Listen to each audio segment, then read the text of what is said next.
शाळेच्या सहलीसाठी गेलेली फलटण आगाराची बस रत्नागिरीत बंद, विद्यार्थी त्रस्त। दिनांक 15 व 16 डिसेंबर रोजी कुळकीच्या प्रोग्रेसिव्ह कॉन्व्हेंट स्कूलमध्ये वार्षिक समारंभांचे आयोजन।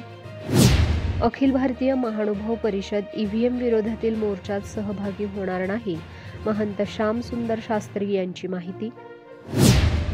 फलटण शहरात दत्त जयंती विविध कार्यक्रमांनी साजरी, मंदिरात भाविकांची अलोट गर्दी।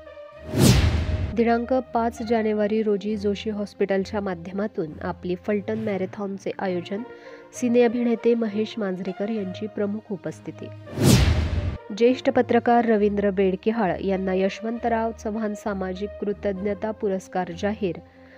उद्या 15 डिसेंबर रोजी कराड येथे पुरस्कारांचे वितरण। 16 डिसेंबर रोजी सातारा जिल्हाधिकारी कार्यालयात महिला लोकशाही दिनाचे आयोजन। समस्या असल्यास विहित नमुन्यात अर्ज करण्याचे आवाहन। भाजपाचे 12 जानेवारीला शिर्डीत प्रदेश अधिवेशन, अमित शहा व जे.पी. नड्डा यांची प्रमुख उपस्थिती। अशाच नवनवीन घडामोडींसाठी स्थैर्य चॅनलला सबस्क्राईब करा आणि बेल आयकॉनला प्रेस करा।